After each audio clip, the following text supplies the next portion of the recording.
They didn't take us seriously, not our tech, not our tactics, and certainly not our weapons. When they saw our rifles, cold steel, gunpowder, and lead, they smirked. One of them even asked if we'd brought spears too. To them, it was laughable, primitive, obsolete, but what they didn't understand is that our weapons aren't built for style or spectacle. They're built to work anytime, anywhere, under any condition. No fancy energy cores, no delicate systems.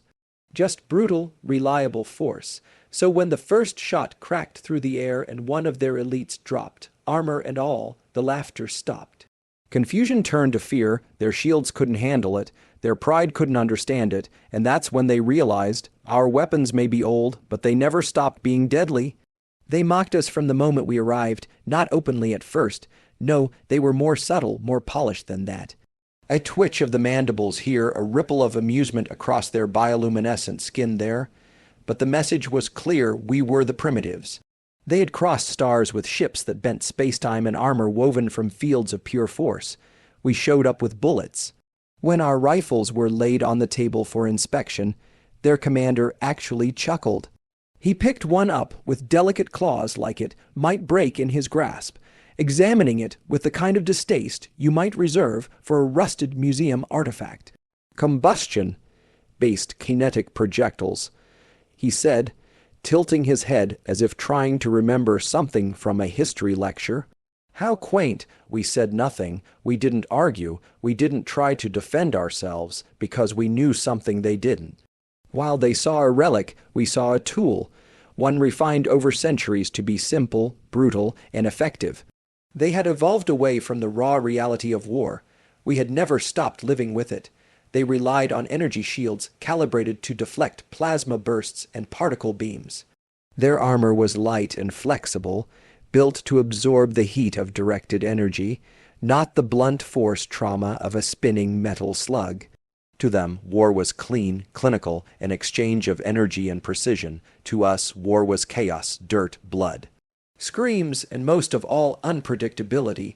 So when things went wrong, and they always go wrong, it wasn't their sleek rifles or hovering drones that saved the day. It was our rifles, our sidearms, our utterly primitive, completely dependable weapons. The first time we saw it happen, even we were surprised by how quickly the tide turned. It was a joint patrol, one human, two of them, a skirmish on a border world that was supposed to be secure. When the enemy ambushed, it was close, quarters messy. Their pulse rifles needed a second to charge. Ours didn't. The human fired first. One trigger pull, one round, and the lead alien attacker dropped mid-leap. Their energy shields didn't even register the bullet. It bypassed the system entirely, tearing through unprotected joints with shocking ease. The two alien allies stared, not just at the body, but at the gun, and then at the human holding it. What was that? One asked, voice sharp with something they hadn't expected to feel in our presence: fear. That moment repeated itself again and again, on raids, on recon missions, even in simulations. Time and time again, when everything else failed, the humans' so-called primitive weapons worked.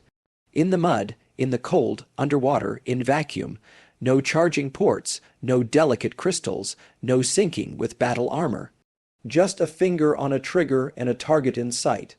They began to stop laughing.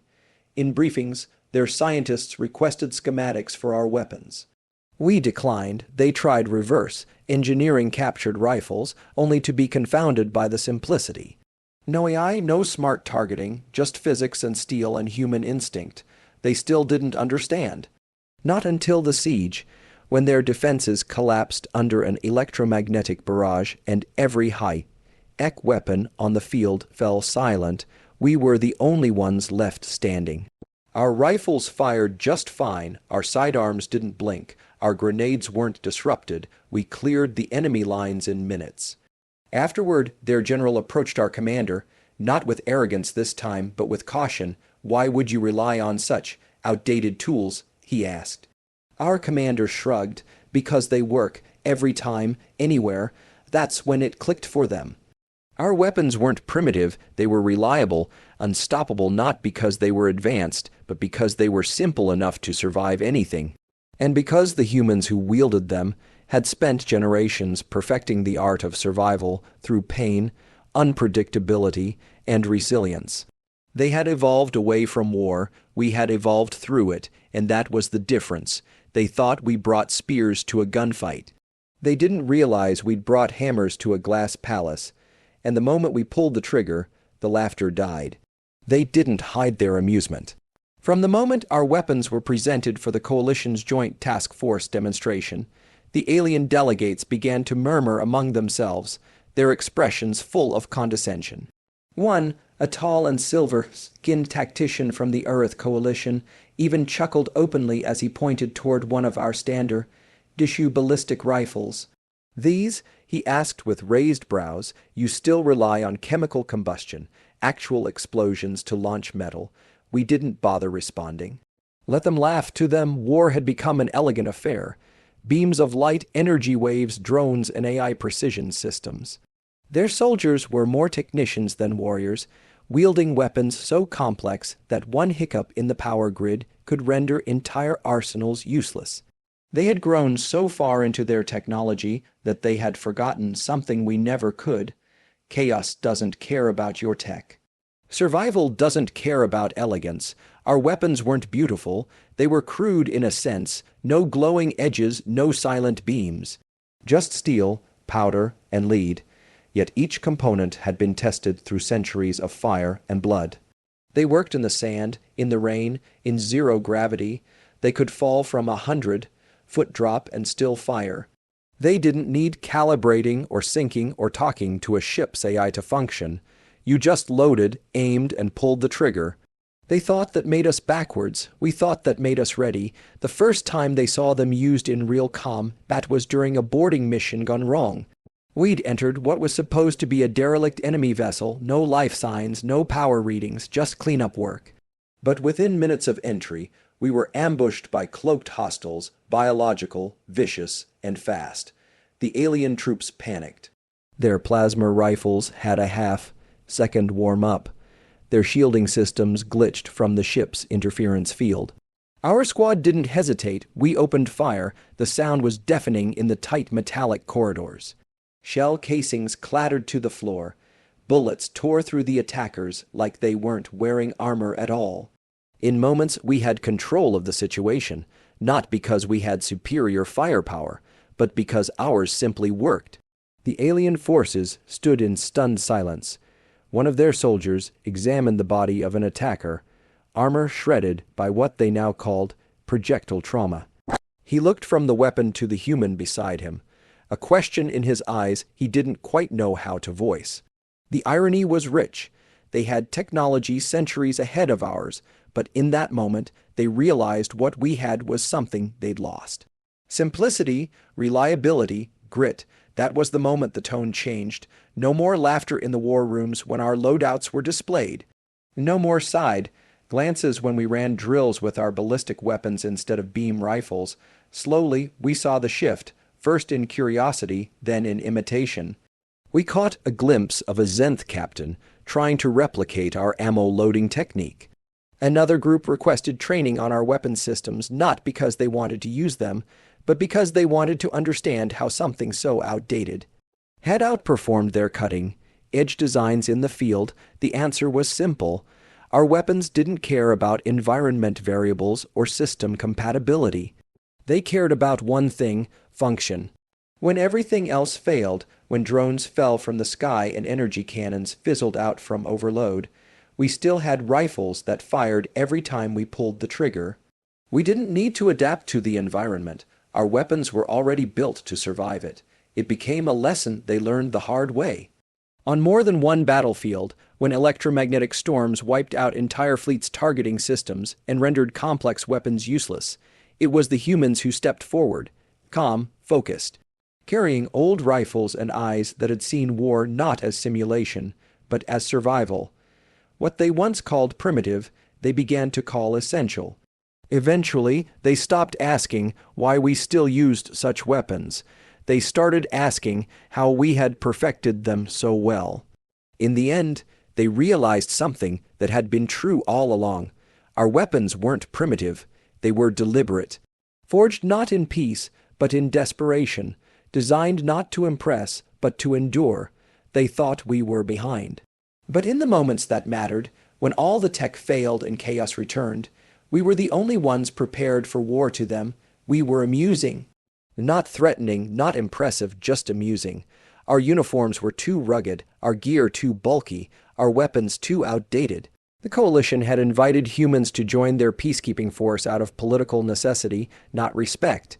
They assumed we would follow orders, stay quiet, and eventually catch up to real military technology.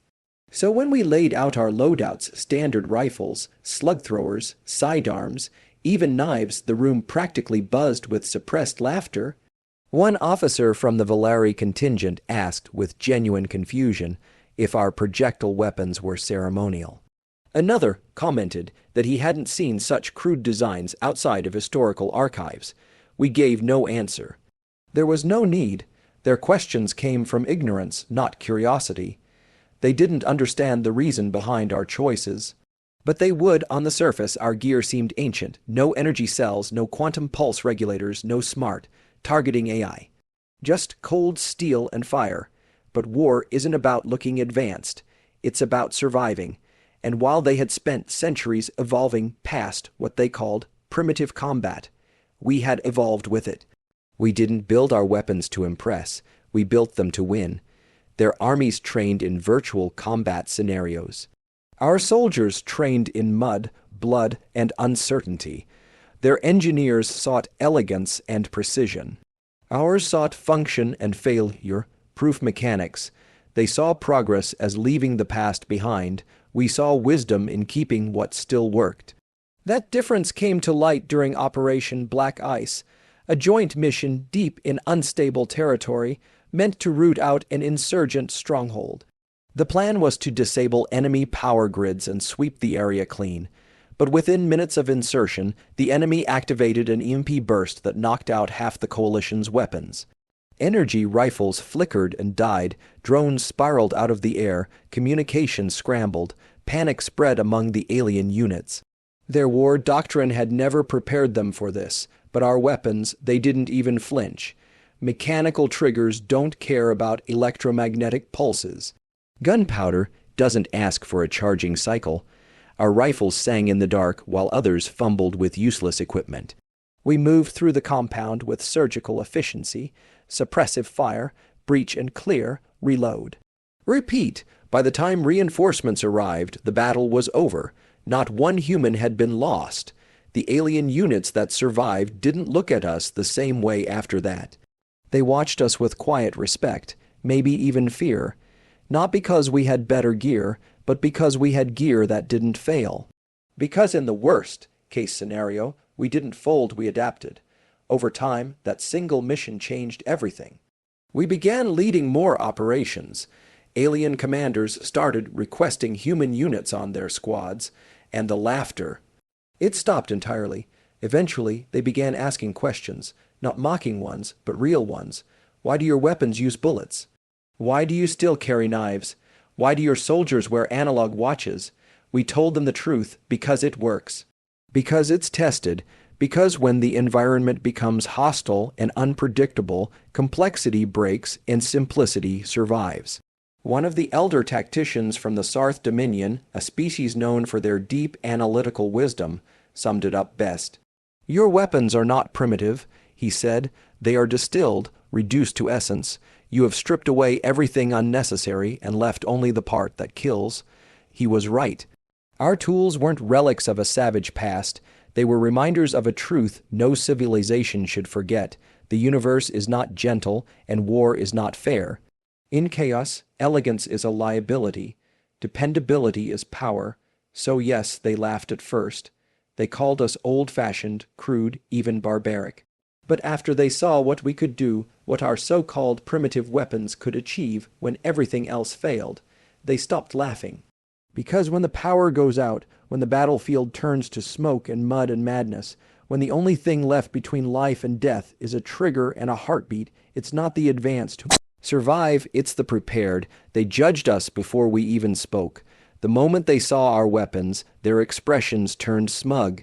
The room was filled with high, ranking officers from species that had never seen a battlefield without energy weapons, drones, and AI-assisted armor. Our rifles, with their hardened steel and visible moving parts, seemed ancient to them, relics from a violent, unrefined past. They whispered among themselves, voices laced with amusement, as though we were children showing up to a starship duel with wooden swords.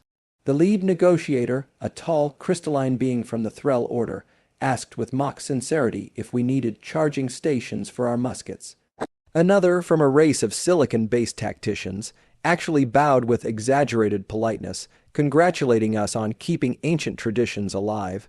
We smiled politely. We didn't argue, we didn't explain. We knew that the real answer would come not in a briefing room, but on the battlefield. They didn't understand that our weapons were not the result of technological backwardness. They were the result of hard-earned experience. Simplicity was not a flaw. It was a survival strategy. In war, perfection isn't always about advancement. Sometimes it's about reliability. When things break, jam, or overheat, it doesn't matter how pretty your weapon looks if it won't fire. Ours always did. We learned that lesson the hard way through centuries of brutal conflict on a hostile, unforgiving planet. On Earth, survival meant working with imperfect tools under imperfect conditions. It meant enduring mud, rain, snow, radiation, and fire. It meant adapting, improvising, pushing forward when systems failed and hope vanished. So we made weapons that matched us, stubborn, durable, and capable of function in absolute chaos. They didn't see that, not at first. The mission that changed their perception wasn't even supposed to be a combat operation. It was a recon escort, a routine sweep through a suspected enemy region on a jungle moon. The terrain was thick and wet, the atmosphere hostile to most electronics. Predictably, their advanced gear began failing almost immediately. Batteries drained faster than expected. Visual systems went dark. Even their language translators began lagging. The enemy, however, knew the terrain. They struck hard and fast. The coalition forces panicked. Their laser weapons sputtered or became inaccurate. Drones dropped. AI helmets glitched and misread environmental threats.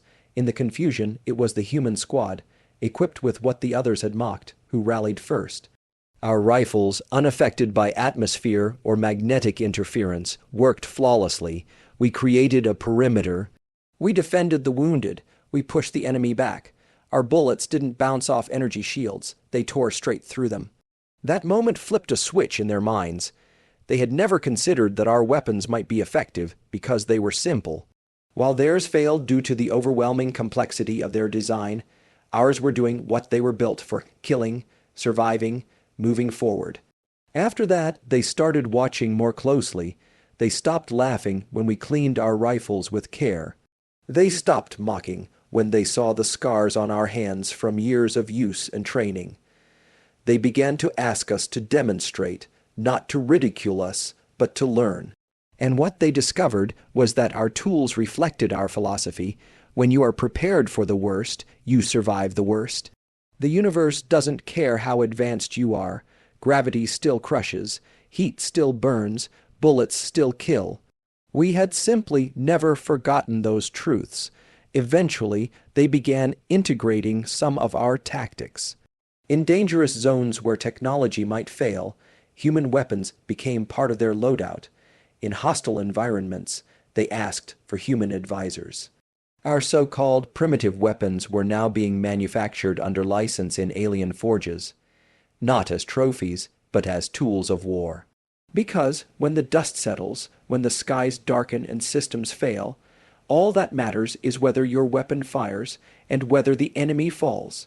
They laughed once, but when we pulled the trigger and they saw how fast we could turn the tide with a simple tool and steady hands, they stopped. And in that silence, they finally understood what we had known all along. The future isn't about leaving the past behind. It's about bringing with you what still works. They laughed, not cruelly, not aggressively, but with the casual arrogance of those who believed they had long surpassed the need for what we still carried.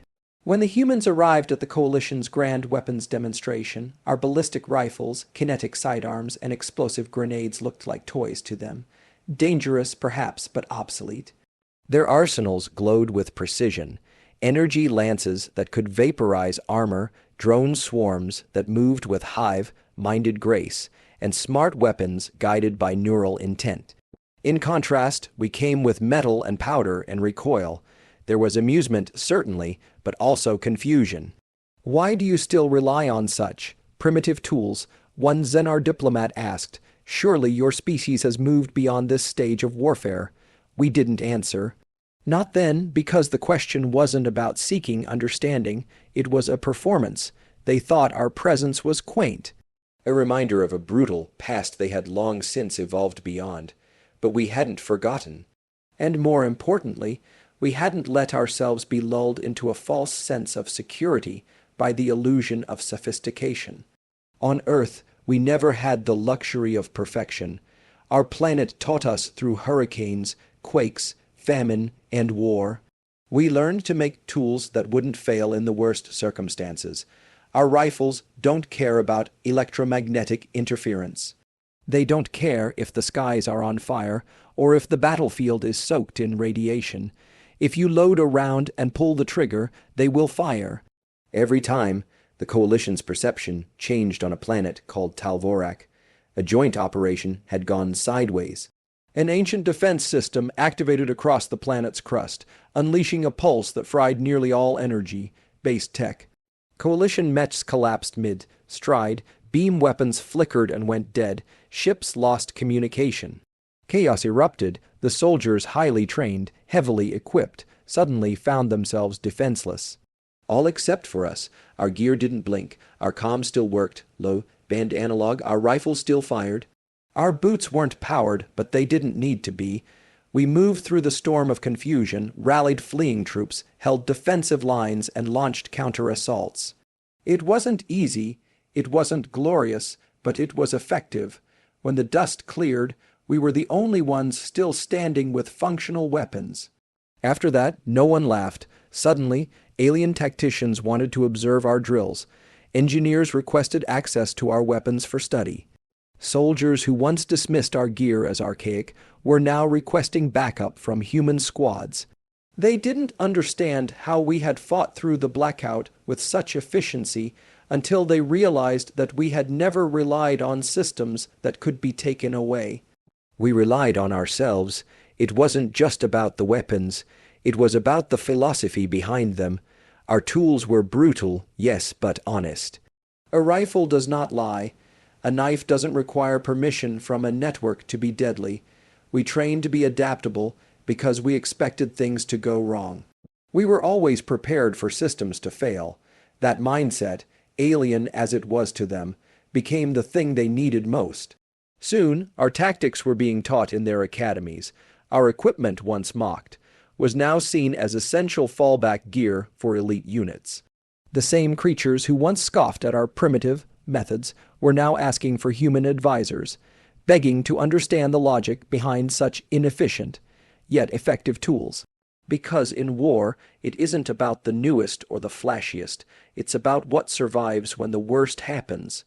They had spent so long perfecting systems that only functioned in perfect conditions. We had never known perfect conditions, so we built for the worst. Our weapons were born in the mud, tested in the blood, and proven in fires both literal and metaphorical. They were not beautiful, but they were real, and in the end, reality wins. So yes, they laughed. They saw us as relics, survivors of a violent past that the galaxy had supposedly left behind. But when we pulled the trigger, when our bullets tore through shields, when our tactics held firm while theirs crumbled, they learned something they had forgotten. Sometimes the old ways still work, and sometimes those ways are the only thing that do.